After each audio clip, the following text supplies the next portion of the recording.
All right, today we're not just looking at data, we're cracking open a case file. We're going to be profiling one of microbiology's most wanted, a highly adaptable and dangerous suspect that absolutely thrives where others can't.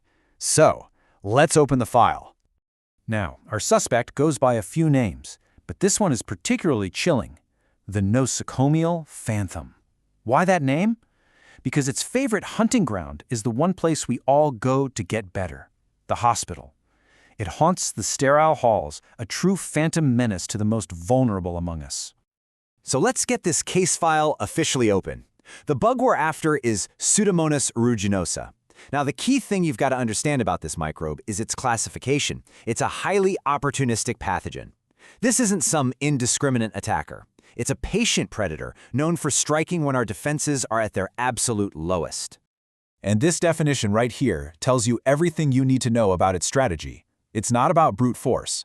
An opportunist just waits. It waits for that perfect moment: a weakened immune system, a bad burn, a deep wound. It finds a weakness that's already there and exploits it. Think of it as a calculated criminal, not just some random thug. You know how it goes. Every investigation begins with a positive ID. We need to know who we're looking for. So, let's pull up the physical and biochemical identifiers for P. aeruginosa. This is basically the microscopic equivalent of a police lineup. So here's the rap sheet. We're looking at a slender, gram-negative rod, which simply means it has a thin cell wall, something that makes it resistant to certain antibiotics. But check out the other details. That polar flagellum? That's its built-in getaway vehicle, allowing it to move around fast. And get this, seasoned investigators, in this case microbiologists, can even identify it by its smell, a bizarrely specific grape-like or even corn tortilla odor. Talk about an unmistakable calling card left at the crime scene.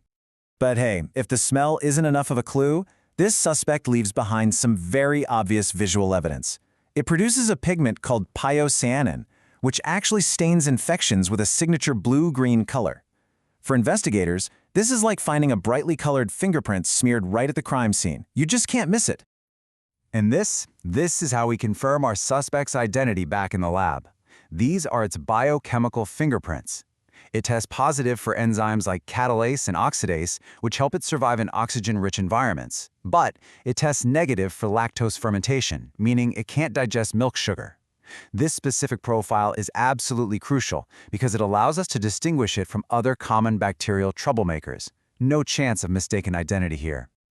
Okay, so we've identified our suspect. Now, let's dig into its MO, its modus operandi. Where does it lurk and how does it attack? Understanding this is the key to predicting its next move. This microbe is a real survivalist. I mean, it's found in soil and water, but its prime territory is in hospitals. It thrives on moist equipment like ventilators and catheters, and it can even colonize sink drains. Sometimes it's just lying dormant on our own skin or in our gut, just waiting for an opportunity to strike. And its attack is a simple but devastatingly effective three-step process. First, it finds a target with compromised defenses. Second, it colonizes that damaged tissue. And third, and this is the real genius of its criminal enterprise, it builds a safe house, a slimy, protective barrier called a biofilm. Make no mistake, this is not some petty thief. P. aeruginosa comes prepared. The reason it's so dangerous is its extensive and sophisticated arsenal of virulence factors. So let's take a look inside its weapons cache. The first weapon we need to talk about is exotoxin A. This is a nasty piece of work. It gets inside our cells and just shuts down protein production. The source material describes it perfectly. It's a biochemical chokehold, strangling the cell from the inside out. And here's that safe house we mentioned earlier, the biofilm. Now, this isn't just a simple slime layer. Oh no, it's a fortress. A fortified hideout that shields the bacteria from our body's immune system and the antibiotics we use to fight it. Once this wall goes up, the investigation gets a whole lot harder. So beyond its physical weapons, this suspect is just plain cunning. It uses a communication system called quorum sensing to coordinate its attack, kind of like a criminal gang timing a heist. Then, in long-term infections, it can completely change its appearance through a process called phenotypic switching. As you can see here, it's the microbial equivalent of putting on an armored disguise to evade capture. So, with an MO this sophisticated and an arsenal this deadly, who are the primary targets?